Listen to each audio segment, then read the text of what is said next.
Vamos a continuar con el segmento de las rondas presupuestarias.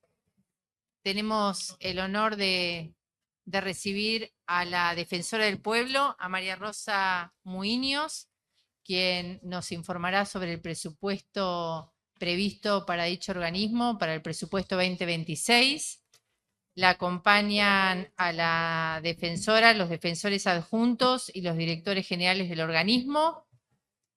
Quisiera también hacer mención a los diputados que se encuentran presentes, la diputada Claudia Neira, el diputado Lucio Lapeña, el vicepresidente de esta casa, Matías López, Graciana Peñafort, Inés Parri, Juan Modarelli, Matías Barrotaveña, Fernanda Molar, Maya Daer, Claudio Ferreño, Franco Vitali, Delfina Velázquez, Aldana Cruzitas, Alejandro Grillo, Claudio Romero, Pablo Donati, Marilú González Estebarena y Jimena Villafruela. Bueno, vamos a invitar ahora a la defensora para que nos haga la exposición sobre el presupuesto previsto para el año siguiente. Bueno, muchísimas gracias a todos, a todas, señores y señoras legisladores, los trabajadores de esta querida casa. Siempre es muy grato volver y muy grato en este contexto de ronda presupuestaria. Es una gran satisfacción que esta práctica haya sido retomada por la legislatura. Me acompañan, como dijo la presidenta de la comisión, defensores y defensoras adjuntos y otras autoridades y parte de nuestro equipo. Obviamente quiero agradecer a la presidenta de la comisión y a los demás integrantes de la comisión por la invitación y, como dije, por el empeño de sostener estas rondas, no solamente porque todos los organismos y el Ejecutivo vienen a dar cuenta de en qué va a utilizar el dinero de la recaudación que se hace a través de los impuestos de todos los porteños y porteñas, sino porque también es una oportunidad de conocer la gestión que hace cada uno con ese dinero. Para ordenar mi exposición voy a retomar los mismos ejes a los que me referí el año pasado, que articulan y expresan las prioridades de esta gestión de la Defensoría. Primero, la atención vecinal. Segundo, la innovación organizativa y tecnológica. Y tercero, el fortalecimiento de nuestras capacidades institucionales. Creo que aunque pronto van a advertir lo fuerte de su interrelación, de ese modo va a ser más sencillo seguir el recorrido que les propongo. Respecto a la atención, una de nuestras preocupaciones centrales ha sido la de establecer criterios y prácticas uniformes para el registro y la gestión de las consultas y reclamos que llegan a nuestro organismo. Que estos sean realizados tanto de manera presencial o a través de otras formas de contacto. Con ese objetivo asumimos el enorme desafío de integrar los dos sistemas que utilizaba la casa. Por un lado, el plantel de atención presencial y las áreas temáticas para tramitar expedientes, y por otro, el equipo de atención remota. Su reemplazo por una única plataforma interoperable ha sido un logro significativo que poco a poco y en conjunto con el diseño de nuevas normas de procedimiento nos está permitiendo hacer más dinámica la carga de datos, consolidar una base unificada, simplificar circuitos y mejorar nuestra interacción. El sistema también se ha ensamblado con un portal de consultas que, operando de manera progresiva, posibilita a cada persona conocer el estado de su trámite en tiempo real, otorgándole un usuario y clave al inicio. Claro que ha sido un proceso complejo que tuvimos que emprender sin frenar la atención, que ha exigido migraciones informáticas, la capacitación intensiva de casi 500 personas usuarias y la realización de acciones de soporte. Superadas las dificultades iniciales, proyectamos un funcionamiento óptimo para el año que viene. En sintonía con lo anterior, incorporamos un dispositivo digital de turnos en la sede de Avenida Belgrano, con tótems de autogestión y pantallas informativas, que ha redundado en una mejora de la organización del trabajo y la reducción a un promedio menor a los 5 minutos de espera para la entrevista inicial. Lo remarco porque este espacio es nuestro principal punto de atención presencial y solo durante los primeros 8 meses de este año recibió a 26.090 personas. Es una cifra que implica un aumento del 24% respecto del año anterior. Durante el 2025 profundizamos nuestra política de acuerdos con organismos nacionales y locales para que abran puestos de atención en nuestra sede central. Así, a la presencia del RENAPER, ANSES, ANDIS, la Dirección Nacional de Migraciones, el Ministerio de Trabajo de la Nación, SUBE, el Ministerio Público de la Defensa de la Ciudad y el Centro de Justicia de la Mujer sumamos la de la Dirección General de Acceso a la Justicia. De la misma manera, sostuvimos el apoyo y asesoramiento integral a cooperativas y organizaciones de la economía social. También continuamos aplicando el protocolo de actuación frente a situaciones de crisis y estamos consolidando el de atención de casos complejos, que busca brindar una respuesta interdisciplinaria e integral a situaciones de vulneración interseccional. Como ustedes saben, la Defensoría del Pueblo cuenta además con 9 puntos de atención descentralizada. Sobre este particular quiero llamar la atención respecto al impacto negativo que ha tenido en el territorio el cierre y vaciamiento de los centros de acceso a la justicia, donde algunos de estos puntos funcionaban con otras dependencias y organizaciones. Esto nos obligó a un plan de contingencia en la que ha sido clave la labor conjunta con el Ministerio Público de la Defensa y la Federación de Hogares de Cristo, con la meta de restablecer este tipo de ámbitos en el mediano y largo plazo. Es un contexto difícil donde me parece oportuno volver a pedirles que nos ayuden en nuestro reclamo para que se cumpla la ley de comunas y finalmente la Defensoría del Pueblo pueda contar con un espacio de atención en cada una de las sedes comunales y no solo en la 3, 4 y 8 como ocurre en la actualidad.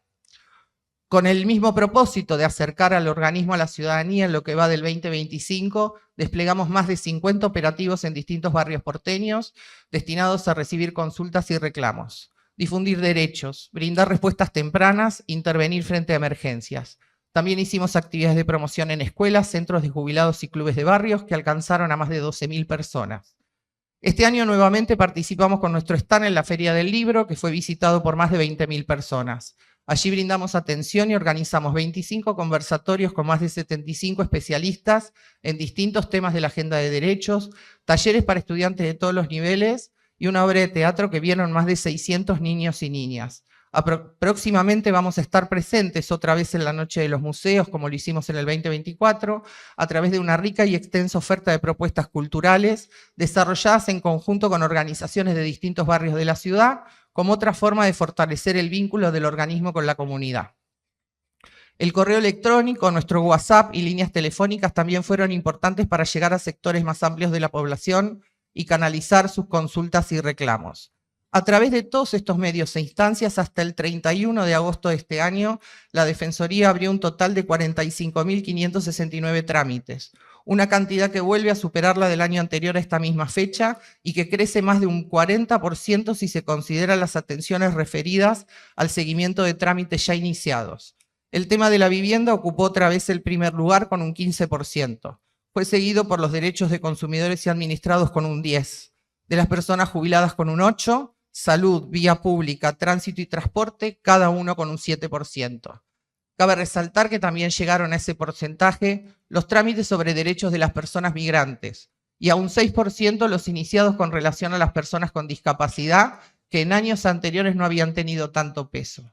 Como hipótesis vinculamos este aumento a un escenario de recorte de derechos, pero también a la instrumentación de operativos propios específicamente destinados a estas poblaciones y la articulación con sus organizaciones representativas y los organismos nacionales competentes. En el caso puntual de migraciones, nuestro equipo de atención agregó como servicio la elaboración del informe social requerido en los procesos de regularización migratoria. Para cerrar este eje, en nuestro encuentro del año pasado les había contado la iniciativa de disponer un espacio dedicado a la atención inmediata, transversal e integral de las personas en situación de hipervulnerabilidad social, en cuyo marco habíamos proyectado la adquisición de un nuevo edificio que se reflejaba en el inciso de los bienes de uso. Hoy les puedo decir con satisfacción que el plan se concretó y ese espacio, que se ha convertido en un lugar de referencia y recibe en promedio a más de 100 personas en situación de calle por día, funciona en nuestra nueva sede de Chile 789.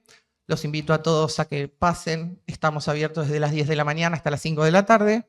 Para que esto fuera posible, además de elaborar los planes de los que el edificio carecía, nuestro equipo de mantenimiento terminó en tiempo récord una obra de remodelación integral del espacio al frente para convertirlo en un ámbito accesible, moderno y adecuado a este tipo de atención. En lo que queda del 2025 y 2026, terminaremos de poner en valor el resto. Desde allí también generamos una encuesta destinada a recabar información sobre las características de esta población. Pusimos en marcha campañas para concientizar sobre su problemática y asistirla durante los días más fríos del invierno. Y mesa de trabajo con organizaciones sociales que potencian nuestras respuestas. Esta encuesta va a estar disponible aproximadamente en un mes.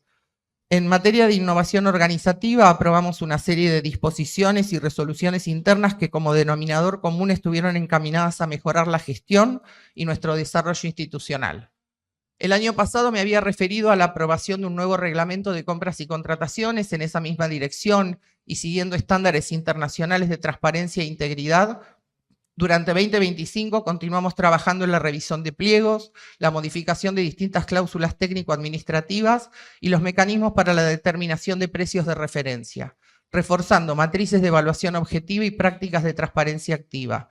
Además, celebramos un convenio con el Ministerio de Hacienda y Finanzas del Gobierno de la Ciudad a efectos de acceder a bienes y servicios de sus proveedores a través de acuerdos específicos cuando impliquen beneficios en términos de calidad y ahorro de recursos.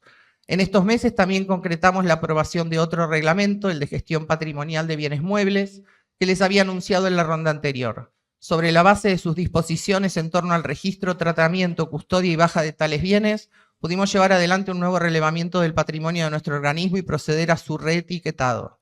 Esperamos que ambos reglamentos y el convenio con el Ministerio que acabo de citar nos permitan, durante el ejercicio siguiente, avanzar de manera rápida y eficaz en la renovación parcial de nuestra flota automotor, cuya antigüedad en algunos casos supera los 10 años.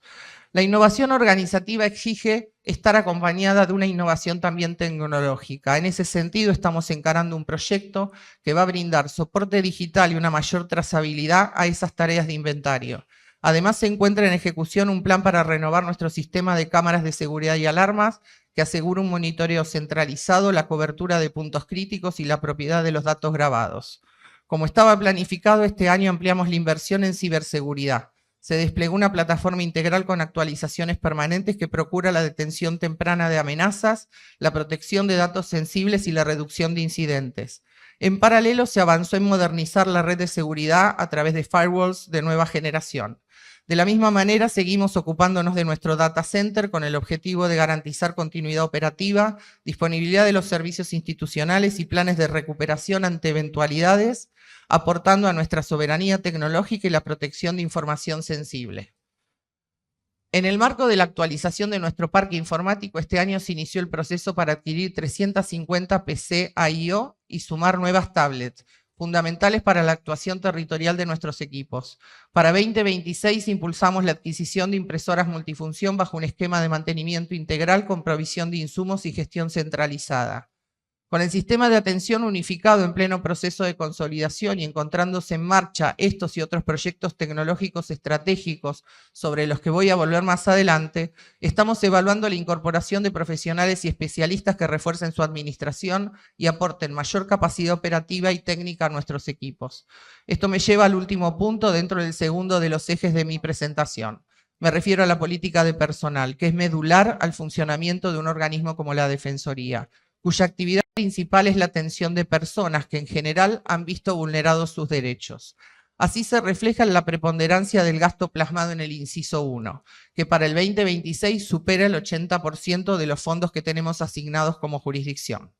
Entonces, aunque es habitual que esto que voy a plantear se resuelva durante el ejercicio presupuestario, me veo obligada a volver a advertir que estos recursos pueden terminar resultando insuficientes frente a cualquier variación de las previsiones macroeconómicas. Insisto porque, como sostuve el año pasado, estos fondos cubren los haberes mensuales, pero al mismo tiempo sirven al reordenamiento de nuestra planta, la conformación de una dotación estable y el afianzamiento de la carrera administrativa en el marco de un panorama más amplio que involucra el bienestar laboral, así como el progreso hacia una profesionalización todavía mayor.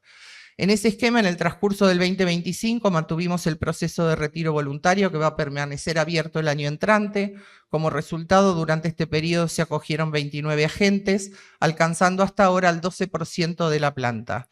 Durante estos meses se produjeron además 357 promociones de grado. Sobre la carrera administrativa, quiero contarles que seguimos trabajando en un módulo dentro del portal personal, donde ya se introdujeron algunas mejoras en materia de registro de licencias y reportes.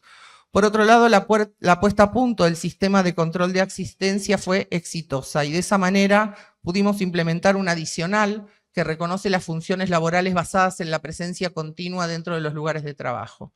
En materia de bienestar, la Defensoría del Pueblo ha optimizado la cobertura médica de sus trabajadores y trabajadoras, además de sostener un servicio permanente de medicina laboral que entre septiembre del 2024 y 2025 atendió casi 800 consultas.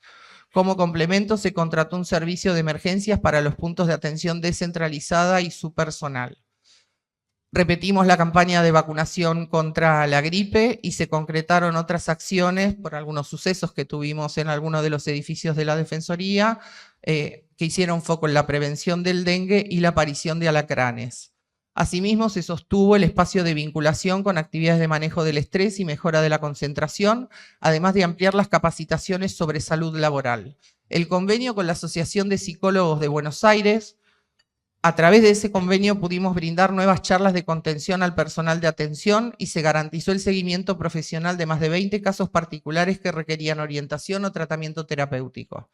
Todo esto continuó encuadrándose en un plan de puesta en valor de las distintas sedes del organismo que incluyó obras de mantenimiento, refacción, reubicación de oficinas según necesidades institucionales y adecuación de espacios para mejorar las condiciones de trabajo y atención.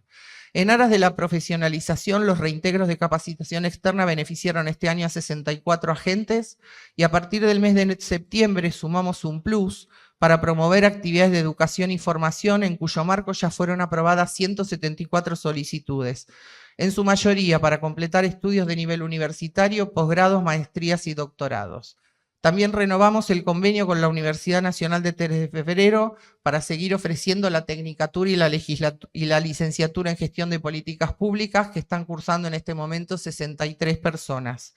Aunque no fue posible este año por falta de vacantes, esperamos en 2026 agregar un cupo para la especialización en gestión de proyectos y que docentes de esa casa de estudios dicten cursos específicos. Ya entrando al último de los ejes que pone énfasis en el fortalecimiento de nuestras capacidades institucionales, quiero volver a señalar lo que forma parte de una estrategia de capacitación permanente que despliega nuestro Centro de Fortalecimiento Institucional, con propuestas propias o a través de convenios. Durante 2025 hicimos cursos, talleres, jornadas y otras acciones de formación de las que participaron más de 6.000 personas. Dentro de esa oferta sobresalen las instancias dirigidas a nuestro personal en busca de actualizar sus conocimientos en derechos humanos, acercarles nuevas herramientas tecnológicas, potenciar sus habilidades metodológicas, abordar problemáticas interseccionales y alentar una atención empática e inclusiva. Con relación a este aspecto, tomamos la decisión institucional de jerarquizar las capacitaciones de la Ley Micaela y otras que hacen a la prevención de las violencias, el logro de la igualdad de género y el respeto a las diversidades, centrales para incorporar esas perspectivas a nuestros servicios como organismo de derechos humanos. También continuamos formando agentes de la Administración Pública en Derechos Humanos, Discriminación y Resolución de Conflicto, tal cual lo exige la Ley 3285. Durante las jornadas que tuvieron lugar estos meses abordamos tópicos vinculados a los derechos de las personas con discapacidad, los derechos de usuarios y consumidores, el cuidado de la salud mental, el funcionamiento de las instituciones nacionales de derechos humanos y la ley de comuna en el 20 aniversario de su sanción. Este 2025 las acciones de capacitación dirigidas a la ciudadanía en general estuvieron focalizadas a los procesos eleccionarios. Centralmente buscamos promover los derechos políticos, en particular de las personas migrantes, jóvenes y con discapacidad. En estos momentos contamos con una agenda de casi 70 operativos y actividades en vía pública, clubes, centros de jubilados y escuelas destinados a informar y capacitar sobre la utilización de la boleta única papel que se implementará el próximo 26 de octubre. Fortalecida por acuerdos con el Instituto de Gestión Electoral y el Tribunal Electoral de la Ciudad, la Defensoría también ha ejercido una importante tarea de observación electoral que abarcó el monitoreo del cumplimiento de la paridad en las listas y la realización del debate, la accesibilidad electoral, los comicios y los escrutinios. De la misma manera se ha desempeñado como veedora de distintas instancias de participación ciudadana y tiene previsto volver a hacerlo en la elección de la Comisión de Control y Seguimiento de la traza de la ExAU3, que está teniendo ahora lugar en una de nuestras sedes. Consciente de que es una forma de poner en valor lo público y nutrir a nuestro organismo con distintas miradas, en los últimos años ampliamos el lugar dado a las prácticas formativas. En la actualidad estamos recibiendo estudiantes de escuelas especiales y jóvenes en situación de vulnerabilidad social en el marco de un convenio con el Ministerio de Desarrollo Humano y Hábitat. En los próximos meses se sumarán estudiantes de la carrera de Administración Pública del Instituto de Formación Técnica Superior número 21.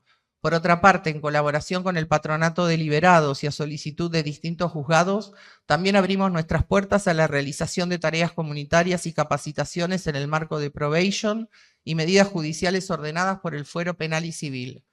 En otro orden de cosas, seguimos perfeccionando un sistema de seguimiento de las recomendaciones emitidas. En lo que va de este año fueron 80, en su mayor parte remitidas al gobierno de la ciudad y referidas a cuestiones habitacionales, el mantenimiento e infraestructura de escuelas y hospitales y reclamos de empleo público. Puedo decirles que el nivel de respuesta se ha incrementado y que hasta ahora un 41% se resolvió positivamente. Asimismo, presentamos 14 iniciativas legislativas, entre ellas las que promueven la declaración de emergencia de los complejos habitacionales, la reurbanización del barrio Saldías, la creación de una prestación económica a favor de las víctimas de trata y un cupo laboral para jóvenes sin cuidados parentales. Este año tuvo dictamen de la Comisión de Defensa de Consumidores y Usuarios el proyecto que presentamos para regular la publicidad de los planes de ahorro, tras haber obtenido una sentencia favorable contra la publicidad ilegal. Ahora falta que lo trate la Comisión de Desarrollo Económico, así que aprovecho para solicitarles que avancen en ese sentido. En esta misma línea armamos una mesa de trabajo con los Ministerios de Espacio Público y Desarrollo Urbano para intervenir en supuestos de incumplimiento y elaborar una reglamentación amplia de la Ley 6518 que garantice la venta ambulante de café en el espacio público. Todo forma parte de una tarea constante de seguimiento de la actividad legislativa que también alcanza a las juntas comunales y se ve plasmada en una publicación con sus respectivos boletines. En ejercicio de sus atribuciones, la Defensoría se encuentra interviniendo en 21 causas judiciales, sea haciendo uso de su legitimación procesal activa o como amiga del tribunal. Estos procesos tratan, entre otros asuntos, el derecho a la información sobre el masterplan del EPIANE, la obligación de la CRNT que garantiza el acceso al transporte público de las personas con discapacidad, los derechos de las personas artesanas y vendedores ambulantes, temas habitacionales y conflictos urbanístico-ambientales en el barrio de La Boca. De la misma manera, seguimos jerarquizando nuestros programas de patrocinio jurídico gratuito, que entre los meses de enero y septiembre recibieron 1.268 consultas, 48% más que en el mismo periodo del 2024, muy probablemente producto del cierre de los centros de acceso a justicia. Estos programas forman parte de la red de prestadores de servicios jurídicos gratuitos y cuentan con el importante soporte de la Facultad de Derecho de la Universidad de Buenos Aires. Están destinados a integrantes de grupos vulnerados en general y en particular, a mujeres y personas LGTBQ+, en situación de violencia. Para mí es un enorme orgullo contarles que esta última modalidad fue distinguida por la Federación Iberoamericana de Obusperson con el Premio a la Excelencia en Derechos Humanos dentro de la categoría de protección de los derechos de las mujeres y asuntos de género, en la que concursó con políticas de otros organismos de la región. Les pido un segundo. Llegué a la página 10 sin repetir y sin soplar. Sumado a lo anterior, en 2025 consolidamos un nuevo servicio de acompañamiento y patrocinio especializado en salud, destinado a personas que no cuentan con cobertura de obras sociales o prestadores privados, abriendo hasta el mes pasado 38 nuevos casos. Terminando el capítulo de acceso a la justicia respecto a los métodos alternativos de resolución de conflicto, en estos meses del 2025, nuestro servicio abrió 426 casos de mediación comunitaria y 22 instancias de conciliación con el gobierno de la ciudad.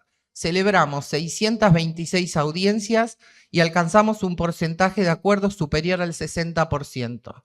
Conforme esa trayectoria fue convocado por la Asociación de Defensores y Defensoras del Pueblo de la República Argentina, institución que presido hasta fin de este año, para una capacitación en abordaje de conflictos con la administración pública dirigida a Defensorías del Pueblo, que hasta ahora llegó a 114 agentes de las Defensorías de Vicente López, Río Cuarto, Chaco y San Juan. Desde el área de servicios públicos, nuestro organismo ha cubierto todas las audiencias públicas celebradas por cambios en los cuadros tarifarios de agua y saneamiento, energía eléctrica y gas natural, así como peajes, BTV, estacionamiento medido, subte y colectivos.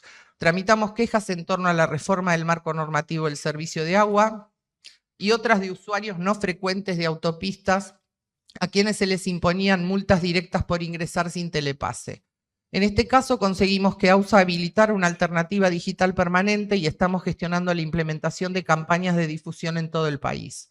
Asimismo, fue importante la celebración de convenios con el ente regulador para articular acciones de cooperación que favorecen el intercambio de información y una gestión más eficaz de los reclamos. Nuestros esfuerzos también estuvieron abocados a robustecer aquellas competencias vinculadas a la producción de datos y la elaboración de diagnósticos sobre la situación de los derechos, en pos de identificar dinámicas de vulneración y, en su caso, contribuir a la construcción de propuestas superadoras. En ese camino hemos asumido como aliadas a las nuevas tecnologías. A fines del 2024 pusimos en línea nuestro monitor de derechos, una plataforma digital que incluye más de 600 indicadores con información normativa, presupuestaria y estadística que da cuenta de avances y retrocesos en el cumplimiento de los derechos a la educación, la vivienda, el trabajo y la salud. También está disponible el módulo de Objetivos de Desarrollo Sostenible, donde tales indicadores se encuentran agrupados conforme las metas del gobierno porteño en la Agenda 2030. En poco tiempo más van a poder navegar otro módulo de grupos prioritarios y antes de fin de año tenemos previsto incorporar el derecho al ambiente y a la seguridad ciudadana, este último trabajado junto a equipos de la Universidad Nacional de 3 de Febrero. Tuvimos el privilegio de ser invitados a presentar esta herramienta en el marco de la 10ª Conferencia Latinoamericana y Caribeña de Ciencias Sociales organizada por Claxo y contar con el apoyo de esas y otras instituciones como Flaxo, el Instituto Gino Germani de la UBA, el Centro de Estudios Económicos y Urbanos de UNSAM, el Centro de Estudios e Investigaciones Laborales del CONICET y el equipo latinoamericano de Justicia y Género. Para facilitar el intercambio de datos, firmamos un acuerdo con el Instituto de Estadística y Censo de la Ciudad de Buenos Aires.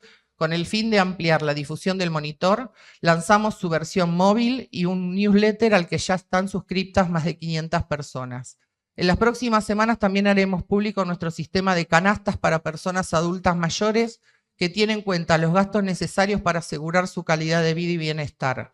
Como insumo estamos armando un tablero de seguimiento de tarifas y ya empezamos a calcular un índice de precios de medicamentos esenciales para la salud de la población. La utilización de una aplicación que nos permite recopilar y georreferenciar datos en tiempo real ha ampliado nuestro potencial para la realización de encuestas y relevamientos en el territorio. En nuestra página web agregamos un nuevo mapa que visibiliza esa tarea. Allí pueden encontrar los resultados de 17 estudios de distintas áreas del organismo que, entre otras cosas, contienen indicadores sobre el estado de las escuelas, hoteles residenciales, colonias de vacaciones, hogares convivenciales y centros integrales de la mujer y hospitales. La idea es que estén disponibles todos los informes de este tipo y agregar, por ejemplo, los que concluimos sobre foros de seguridad ciudadana y condiciones de higiene laboral en organismos públicos. Este año también formalizaremos un procedimiento propio de medición de ruidos, teniendo en cuenta que los reclamos sobre contaminación acústica ocupan un lugar central en la agenda de nuestra área de ambiente. Para ponerlo en práctica adquirimos los decibelímetros y capacitamos 72 trabajadoras y trabajadores de distintas unidades de la Defensoría. Para 2026 tenemos planeado el desarrollo de 2 aplicaciones institucionales, una para el mapeo de entornos escolares seguros y la promoción de la autonomía de la niñez, que llevamos adelante junto a la Cooperativa Geográfica Cambalache y el Instituto de Desafíos Urbanos Futuros, y la otra también orientada a las familias, que va a brindar información confiable, asesoramiento activo y orientación automatizada sobre el proceso de inscripción escolar en las escuelas de gestión estatal. Estas iniciativas forman parte de un abanico más amplio dispuesto para promover y proteger los derechos de la niñez, la adolescencia y la juventud.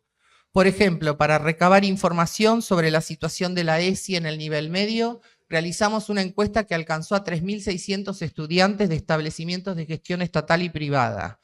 Además, estamos evaluando la implementación de la reforma secundaria Aprende implementada por el Ministerio de Educación.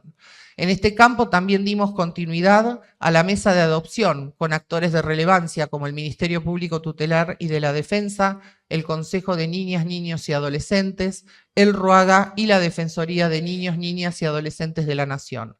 Sobre este tema generamos espacios de capacitación, campañas de difusión y mecanismos de apoyo a las familias adoptantes. Para ensanchar los alcances de la encuesta sobre apuestas online que hicimos el año pasado, estamos concluyendo una investigación cualitativa sobre esta práctica digital con la Asociación Civil Faro Digital, a partir de talleres en escuelas que reunieron hasta ahora 800 jóvenes. También realizamos una encuesta sobre prácticas de violencia en entornos virtuales que completaron 910 adolescentes y viene a profundizar el estudio exploratorio sobre violencia digital que hicimos con ONU Mujeres, el Fondo de Población de las Naciones Unidas, Spotlight y el PNUD.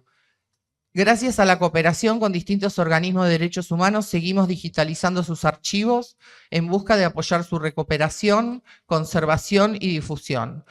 Los archivos referidos a los legajos de los compañeros desaparecidos.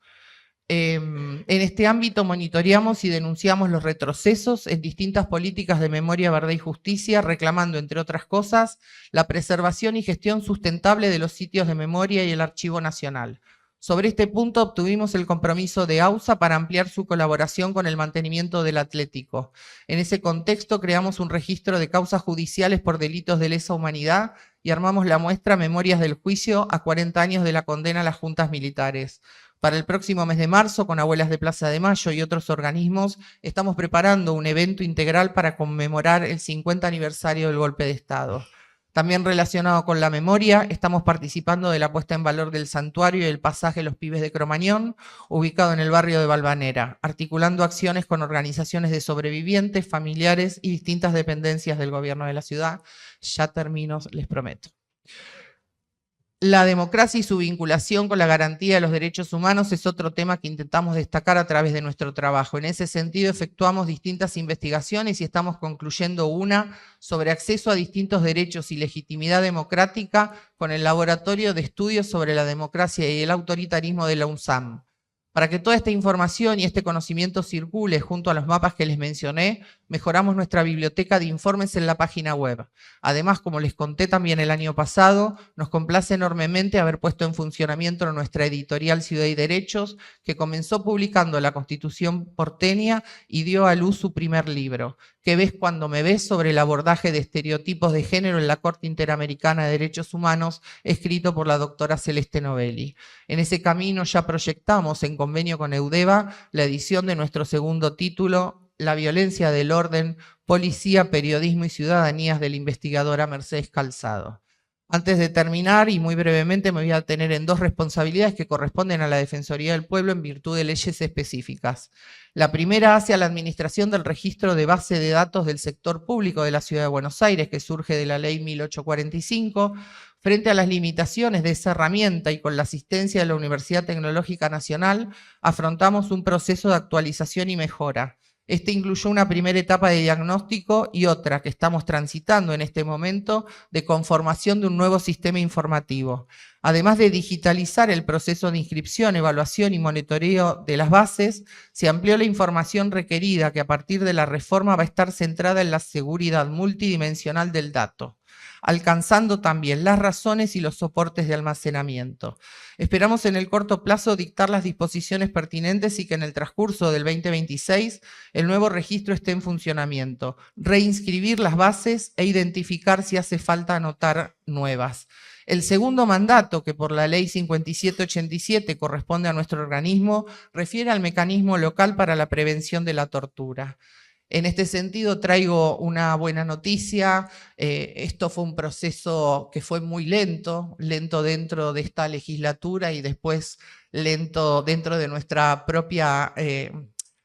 propio comité, pero ya pudimos conformarlo. Se estableció su conformidad respecto a la norma y su decreto reglamentario y lo hicimos la semana pasada. Acá está el diputado que es parte del comité en representación de la legislatura, son la presidenta de la Comisión de Derechos Humanos y el vicepresidente de la Comisión de Derechos Humanos. Para nosotros era un tema muy importante, el comité nunca dejó de funcionar, siempre funcionó a pleno, pero nos faltaba la integración de su último comisionado. Y en la sesión de la semana pasada designamos a la integrante de la Asamblea Permanente por los Derechos Humanos como comisionada. Durante este año que pasó, celebramos 5 reuniones plenarias y participamos en 2 reuniones convocadas por el Consejo Federal. El mecanismo a través de la Defensoría atiende denuncias particulares y activa procedimientos de verificación y seguimiento, articulando con autoridades judiciales, organismos públicos y defensorías oficiales. Por otro lado, hasta septiembre realizó 20 monitoreos de alcaldías, penales juveniles y el complejo penitenciario federal en Cava, concluyendo un estudio sobre las mujeres privadas de la libertad en nuestra jurisdicción. A partir de esos relevamientos, la Defensoría ha impulsado un nuevo habeas corpus que derivó en una sentencia favorable por el traslado de personas privadas de libertad al Servicio Penitenciario Federal, que fue confirmada por la Sala 3 de la Cámara. Durante los últimos tiempos cobró particular sentido la labor de observar las manifestaciones públicas que, respetuosa de estándares internacionales, el mecanismo ejecuta en conjunto con nuestras áreas de seguridad ciudadana y gestión operativa. A partir de una formación exhaustiva, la adquisición de equipamiento, el fortalecimiento de nuestro acuerdo con el Cuerpo de Evacuación y Primeros Auxilios, la estandarización de criterios de registro y de organización de información en una base unificada, logramos consolidar un dispositivo integral de observación. Como resultado, solo en lo que va de este año elaboramos 30 informes descriptivos y otros informes más exhaustivos, además de hacer recomendaciones y presentaciones judiciales. Cuando hablo de la adquisición de equipamiento, por ejemplo, me refiero a máscaras antigases y cascos para la protección de nuestro personal, que todos los miércoles va a observar cómo reprimen jubilados en el Congreso de la Nación. También capacitamos en esta misión a más de 30 funcionarios y funcionarias de 10 defensorías del pueblo de niños, niñas y adolescentes nucleadas en la Asociación de Defensores del Pueblo de la República Argentina. Concluyó diciendo que sin lugar a dudas toda nuestra labor institucional se ha visto amplificada y enriquecida por el intercambio de experiencias y las instancias de colaboración que pudimos sostener con otros organismos como el nuestro de Argentina, la región y el resto del mundo. Ocupar la presidencia de la Asociación de Defensores y Defensoras de la República Argentina nos permitió estrechar lazos y propiciar la reforma de sus estatutos para, entre otras cosas, fortalecer incumbencias e incorporar organismos especializados. Este lugar también resultó trascendente para articular respuestas frente a problemáticas comunes. En sus reuniones plenarias apareció de manera recurrente la urgencia de actuar frente a la baja masiva e indiscriminada de las pensiones de las personas con discapacidad. Las resoluciones de ATPRA reclamando su restablecimiento sirvieron de sustento a las presentaciones de defensorías como la de Formosa y Catamarca, que tuvieron respuesta favorable de la Justicia Federal. Encontramos en las comisiones, redes, encuentros, seminarios y congresos con otras entidades de ATPRA e integrantes del Instituto Latinoamericano del Ombudsman y el Instituto Internacional del Ombudsman, como cruciales para tener a disposición nuevos recursos, compartir nuevos saberes, acceder a reconocimiento internacional y expandir nuestros horizontes. Mi exposición iba a finalizar en este punto, pero me gustaría compartir con ustedes algo que recibimos en el día de hoy, que va en el sentido de la gestión que nosotros queremos llevar adelante como Defensoría. Tenemos un área dentro de la Defensoría que se ocupa de todas las denuncias que refieren al trabajo y a los derechos referidos que devienen del empleo, que viene trabajando, acercando todos los trámites que tenemos en la Defensoría y las denuncias que tenemos en la Defensoría. En este caso, viene trabajando con la Secretaría de Seguridad Social de la Nación para hacerle una reforma a la UH. Y en teoría mañana va a salir publicado en Boletín Oficial, pero ya no nos acercaron una modificación que va a hacer la Subsecretaría de Seguridad Social, donde hace referencia en los considerandos a nuestra intervención activa para que esto suceda. Les voy a leer el artículo 1, porque afecta a todo el país. Es una intervención nuestra que va a afectar a todo el país. Aclárase que a los efectos de la conformación del grupo familiar para el acceso a las asignaciones por hijo hijo con discapacidad, ayuda escolar anual, asignación universal por hijo para protección social prenatal, asignación por embarazo para protección social, nacimiento y asignación por cuidado de salud integral, se considerarán a ambos progenitores o adoptantes, aun cuando se encuentren separados de hecho o divorciados, salvo que se hallen incursos en alguno de los supuestos de extinción, privación o suspensión de la responsabilidad parental previstos en los artículos número 699, 700 y 702 del Código Civil y Comercial de la Nación. Cuando alguno de los progenitores o adoptantes, aún sin estar comprendido en dichas causales, no ejerza sus deberes parentales de carácter alimentario, se tomarán en cuenta únicamente los ingresos y la situación de revista de quien ejerza efectivamente el cuidado personal de los niños, niñas, adolescentes o personas mayores con discapacidad a su cargo durante el plazo en que se verifiquen las referidas condiciones, siempre que tales extremos se encuentren debidamente acreditados y certificados conforme lo que disponga la autoridad competente. Muchísimas gracias.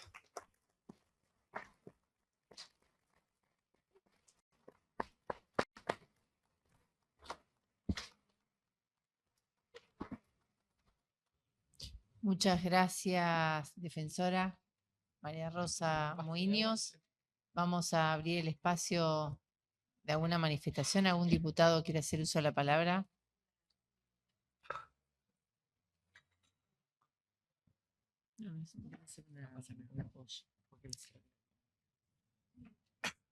Hola, hola. No, estoy acá. Con dos no, que después me graban. Lo que digo. Estamos cansados, la verdad que hoy fue un día largo, pero no podía dejar pasar esta oportunidad de expresar la combinación entre la pasión que uno pone con lo que hace, la convicción hacia dónde va el trabajo que uno realiza, se ve y se percibe en la exposición, más allá de la rapidez, agradeciéndole también, teniéndonos en cuenta, pero uno percibe el entusiasmo, lo percibimos con, bueno, hoy lo nombramos varias veces a Leandro Alperín o el propio Ocampo. Quizás es la huella anémica de haber pasado por esta casa y que nos respetan y realmente nos provocan el mismo entusiasmo, y creo que eso es importante. No todos los que pasan a exponer en este lugar lo hacen con el entusiasmo y el compromiso que cada uno ocupa en este lugar. Y la verdad que hemos visto otras y hay mucha la diferencia, es muy notoria y bueno, muy agradecida, por cierto, ¿eh?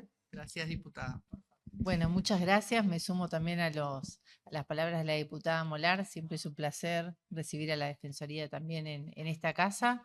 Sabemos del trabajo que hace a diario en pos de mejorarle también la vida a los vecinos y vecinas de la ciudad.